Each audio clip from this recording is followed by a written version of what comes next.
చంద్రబాబు నాయుడు చేసినటువంటి అవినీతి కేసులు 50 కేసులు ఉన్నాయి. మొన్న ఒక కేసులో జైలుకి వచ్చాడు 52 రోజులు. చంద్రబాబు నాయుడికి అధికారంలోకి రావడానికి తెలుసు. రేపు జగన్మోహన్ రెడ్డి గారు ముఖ్యమంత్రి అయితే ఆయనకి ఇబ్బంది పడకుండా కేసులు పెట్టించుకుని జైలుకి వెళ్లకుండా నరేంద్ర మోడీ గారిని అడ్డం పెట్టుకుని ఈరోజు తిరగాలన్నటువంటి ఉద్దేశంలో రాష్ట్ర ప్రయోజనాన్ని వదిలేసి మతతత్వ పార్టీ అని చెప్పినటువంటి ఆయనే అదే బీజేపీతో కలిసి ఎన్నికలు పెడుతున్నాడంటే అధికారం కోసం ఎన్ని అబద్ధాలైనా చెప్తాడు, అధికారం కోసం ఎన్ని అడ్డదారులైనా దొరుకుతాడు, అధికారం కోసం చంద్రబాబు ఉంటుంది. జగన్మోహన్ రెడ్డి గారు చెప్పినటువంటి ప్రతి మాటని అమలు చేశాను.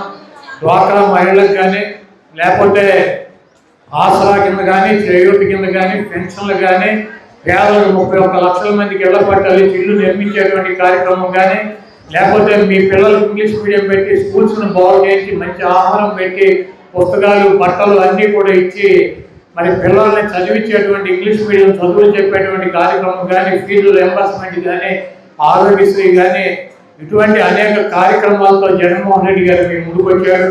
మీకు మంచి చేశానని చెప్పి భావిస్తే మాకు ఓటేయండి. మీరు కనుక నాకు ఓటేసి నన్ను ముఖ్యమంత్రిని చేస్తే మీ కుటుంబాలకు అంతగా ఉంటాను. దీనికన్నా రెట్టింపు మీ కుటుంబాలకు ఉపయోగపడేటువంటి కార్యక్రమాలు నేను తీసుకొస్తాను. పైన దేవుడు ఉన్నాడు, ఇక్కడ మీరు ఉన్నారు, మీరు ఏ తీర్పిచ్చినా కూడా నేను శిరసా వహిస్తానని చెప్పి దమ్ముగా ధైర్యంగా చేసినటువంటి కార్యక్రమాలు నమ్మి మీ ముందుకు వచ్చి నిలబడినటువంటి వ్యక్తి జగన్మోహన్ రెడ్డి గారు.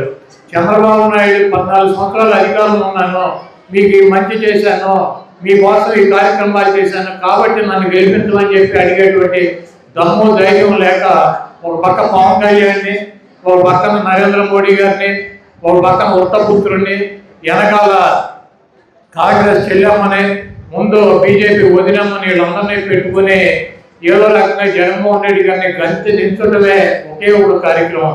పవన్ కళ్యాణ్ గారిని అడిగితే నీ కోరిక ఏంద్ర బాబు అని దేవుడు ప్రత్యక్షమయ్యి జగన్మోహన్ రెడ్డి గారు తీసుకోవాలని చెప్తాడు. అసలు వేరే కోరిక లేదు ఆయనకి.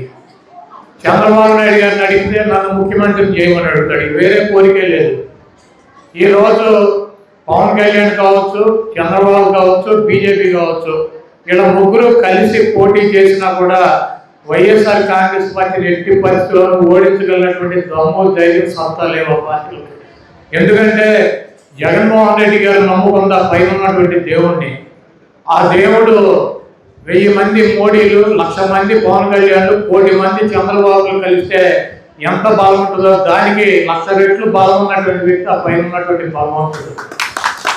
అదేవిధంగా జగన్మోహన్ రెడ్డి గారు నమ్ముకున్న పవన్ కళ్యాణ్ని, పురంధరేశ్వరిని, నరేంద్ర మోడీని లేకపోతే షర్మిలమ్మని కాదు, జగన్మోహన్ రెడ్డి గారు నమ్ముకుంది ఈ రాష్ట్రంలో ఉన్నటువంటి రెక్కాడితే కానీ డొక్కాడినటువంటి నిరుపేదలు, ఎస్సీ, ఎస్టీ, బీసీ, మైనార్టీ, అక్క కులాలు ఉన్నటువంటి పేదలకి వాళ్ళకి ఆర్థికంగా వాళ్ళ కుటుంబాలను పైకి తీసుకొచ్చి వాళ్ళకి ఉన్నతమైనటువంటి చదువులు చెప్పించి వాళ్ళకి ఏ ఆరోగ్య సమస్యలు వచ్చినా కూడా ప్రభుత్వం ప్రతి రూపాయి భరించి పేదవాడికి ఒక ఇల్లు నిర్మాణం చేసి ఆ ఇంట్లో ఉండేటువంటి కార్యక్రమాలు చేసి పేదవాడి కోసం, ఎస్సీల కోసం, ఎస్టీల కోసం, బీసీల కోసం, మైనార్టీల కోసం ఈ రాష్ట్రంలో ఉన్నటువంటి 5 కోట్ల మంది జనాభా కోసం జనాభా మద్దతుతో పోటీ చేస్తున్నటువంటి వ్యక్తి జగన్మోహన్ రెడ్డి గారు.